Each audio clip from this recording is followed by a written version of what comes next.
warahmatullahi wabarakatuh. Sebelumnya perkenalkan, nama saya Abdul Fatoni dengan NIM 24010500396, nomor presensi 7, rombel J. Di sini saya akan menjawab soal dari UTS bimbingan dan konseling. Soal yang pertama, yaitu mengapa bimbingan dan konseling diperlukan di sekolah?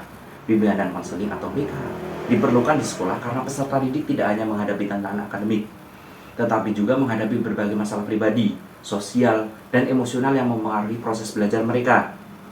Melalui layanan BK, siswa dapat bantuan untuk mengenali potensi diri, mengembangkan kepribadian, dan belajar menyesuaikan diri dengan lingkungan sekolah serta masyarakat. BK juga berfungsi membantu siswa mengatasi kesulitan belajar, menumbuhkan rasa percaya diri, dan mengarahkan siswa agar mampu membuat keputusan yang tepat. Dengan demikian, keberadaan BK di sekolah sangat penting untuk mendukung tercapainya tujuan pendidikan yang utuh, yaitu membantu peserta didik berkembang secara optimal, baik dari aspek kognitif, afektif, maupun psikomotorik. Yang selanjutnya itu pengertian bimbingan dan konseling. Bimbingan adalah suatu proses pemberian bantuan yang dilakukan secara sistematis, berkesinambungan, dan terencana kepada individu agar mampu memahami dirinya, menyesuaikan diri, serta mengembangkan potensi yang dimilikinya secara optimal.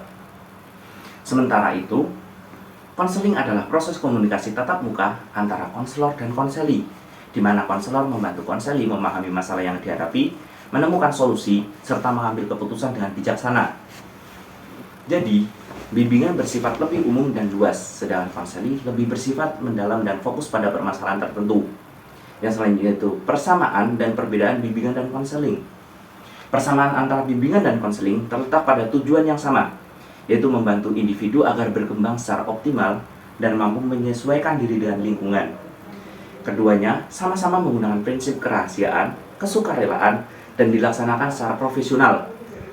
Perbedaannya adalah bimbingan bersifat preventif dan pengembangan dilakukan dalam bentuk kelompok maupun klasikal, sedangkan konseling bersifat kuratif dan remedial, biasanya dilakukan secara individual untuk mengatasi masalah yang lebih spesifik dan mendalam. Yang selanjutnya itu tujuan bimbingan dan konseling. Tujuan utama layanan bimbingan dan konseling adalah membantu peserta didik mencapai kemandirian dan berkembang yang optimal dalam berbagai aspek kehidupannya. BK bertujuan agar siswa mampu memahami dirinya, menerima dirinya, menyesuaikan diri secara sehat dengan lingkungannya, mengatasi kesulitan yang dihadapi, serta mampu merencanakan masa depan yang sesuai dengan potensi yang minatnya. Dengan tercapainya tujuan tersebut, diharapkan siswa dapat berkembang menjadi pribadi yang seimbang, mandiri, bertanggung jawab, dan memiliki karakter positif. Yang selanjutnya yaitu fungsi bimbingan dan konseling. Bimbingan dan konseling memiliki beberapa fungsi penting. Fungsi pemahaman berperan membantu siswa mengenali potensi, minat, dan kemampuan dirinya. Fungsi pencegahan bertujuan untuk mencegah timbulnya masalah dalam belajar maupun kehidupan sosial siswa. Fungsi pengentasan yaitu berperan membantu siswa mengatasi permasalahan yang sedang dihadapi, seperti kesulitan belajar atau konflik dengan teman. Selanjutnya, fungsi pemeliharaan dan pengembangan bertujuan menjadi kondisi positif yang sudah ada dan mengembangkan kemampuan siswa agar lebih optimal. Semua fungsi ini saling mendukung demi terciptanya perkembangan peserta didik yang utuh. Yang selanjutnya itu orientasi bimbingan dan konseling. Orientasi bimbingan dan konseling terbagi menjadi 3, yaitu orientasi individu, orientasi kelompok, dan orientasi lingkungan.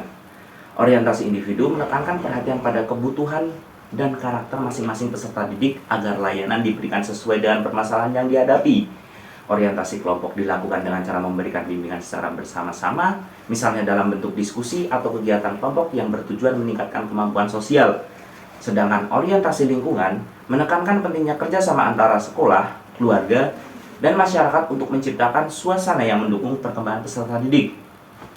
Yang selanjutnya yaitu ada asas-asas dan prinsip-prinsip dari bimbingan konseling. Dalam pelaksanaan bimbingan konseling, terdapat beberapa asas dan prinsip yang menjadi pedoman. Asas kerahasiaan menuntut guru atau konselor untuk menjaga privasi peserta didik agar mereka merasa aman dan merasa aman dalam bercerita. Asas kesukarelaan menekankan bahwa siswa mengikuti kegiatan bimbingan konseling atas keinginannya sendiri tanpa paksaan. Asas keterbukaan berarti guru dan siswa saling jujur dalam komunikasi. Selain itu, asas kemandirian bertujuan agar siswa mampu menguatkan keputusan sendiri dan tidak tergantung pada orang lain. Semua asas ini dilandasi prinsip profesionalisme, bahwa layanan BK harus diberikan oleh orang yang memiliki tanggung jawab dan kemampuan sesuai etika kerja pendidikan. Yang selanjutnya itu ada landasan bimbingan dan konseling. Pelaksanaan bimbingan konseling memiliki beberapa landasan utama, yaitu landasan filosofi, psikologi, pedagogis, dan sosiologis. Landasan filosofis berangkat dari pandangan bahwa setiap manusia memiliki potensi yang harus dikembangkan. Landasan psikologis berkaitan dengan pemahaman tentang kepribadian tahap perkembangan individu. Landasan pedagogis menunjukkan bahwa BK merupakan bagian dari pendidikan yang bertujuan membantu peserta didik mencapai keberhasilan belajar dan pembentukan karakter. Sedangkan landasan sosiologis menekankan bahwa layanan BK harus memperhatikan nilai dan norma sosial yang berlaku di masyarakat. Yang selanjutnya itu ada kedudukan bimbingan dan konseling dan pendidikan BK. Memiliki kedudukan yang sangat penting dalam sistematika pendidikan di Indonesia. BK bukan hanya perlengkapan, tetapi merupakan bagian integrasi dan proses pembelajaran.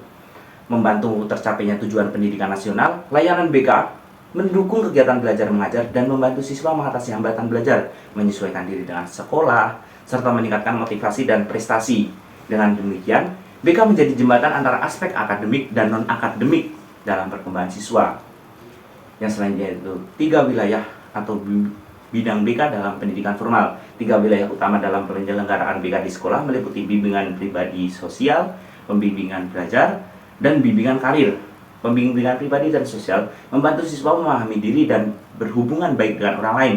Bimbingan belajar terfokus pada peningkatan prestasi, akademik, dan keterampilan belajar efektif. Sedangkan bimbingan karir membantu siswa mengenali dunia kerja dan merencanakan masa depan sesuai minat dan bakatnya. Pada tingkatan sekolah dasar, bimbingan karir masih bersifat pengenalan terhadap beberapa profesi yang ada di sekitar mereka.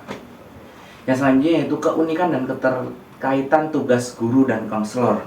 Guru dan konselor memiliki tanggung jawab yang berbeda, namun saling berkaitan. Guru bertugas melaksanakan proses pembelajaran, mendeteksi dini masalah siswa di kelas, serta memberikan bimbingan dasar untuk membantu perkembangan siswa. Sedangkan konselor memiliki keahlian khusus dalam memberikan layanan konseling individual atau kelompok secara profesional. Kedudukannya harus bekerja sama, di mana guru dapat merujuk siswa yang membutuhkan penanganan lebih lanjut kepada konselor sekolah agar permasalahan siswa dapat ditangani secara tepat dan menyeluruh. Yang selanjutnya itu karakteristik pribadi dan kompetensi profesional guru abad 21. Guru di abad 21 harus memiliki karakteristik pribadi dan profesional yang sesuai dengan tantangan zaman. Guru perlu memiliki sikap empati, komunikasi yang baik, berpikir kritis, kreatif, serta mampu menggunakan teknologi yang efektif dalam pembelajaran. Guru juga harus menjadi teladan dalam sikap, disiplin, dan tanggung jawab. Secara profesional, guru perlu memahami prinsip-prinsip BK agar mampu memberikan bimbingan dasar kepada siswa, bekerja kolaboratif dengan konselor, dan menumbuhkan lingkungan belajar yang positif dan inklusif. Untuk selanjutnya itu membuat komunikasi empati guru BK.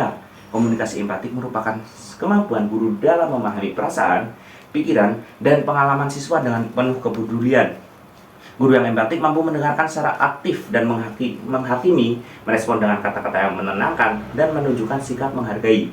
Misalnya ketika siswa sedih atau kecewa, guru dapat mengatakan, "Saya tahu, kamu merasa tidak nyaman dengan hal itu.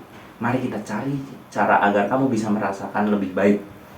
Sikap empatik ini membantu siswa merasa diterima dan aman, sehingga pembentukan hubungan positif antara guru dan peserta didik.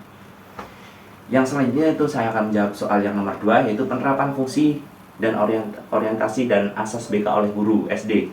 Sebagai calon guru sekolah dasar, penerapan prinsip dan fungsi BK sangat penting untuk membantu siswa tumbuh menjadi pribadi yang seimbang dan bahagia. Dalam penerapan fungsi BK, guru dapat menjalankan fungsi pemahaman dengan mengenali karakteristik setiap siswa melalui observasi dan interaksi sehari-hari.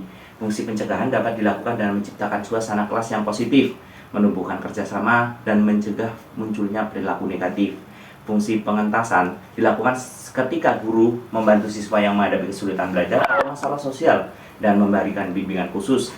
Sementara itu, fungsi pengembangan diwujudkan dengan memberikan motivasi dan kegiatan yang dapat meningkatkan potensi siswa. Dalam penerapan orientasi BK, guru berfokus pada 3 hal utama. Yang pertama itu individu, kelompok, dan lingkungan.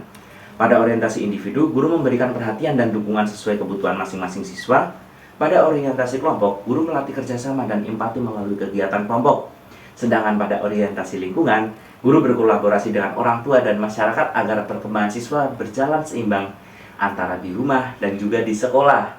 Selain itu, guru juga harus menerapkan asas-asas BK dalam kegiatan sehari-hari. Guru menjaga kerahasiaan informasi, pribadi siswa agar mereka merasa aman, memberikan bimbingan dengan sukarela tanpa paksaan, dan mendorong keterbukaan agar siswa berani mengungkapkan perasaannya. Guru juga perlu menanamkan nilai kemandirian dengan melatih siswa mengambil keputusan sederhana seperti memilih cara belajar yang sesuai atau menyelesaikan konflik dengan temannya.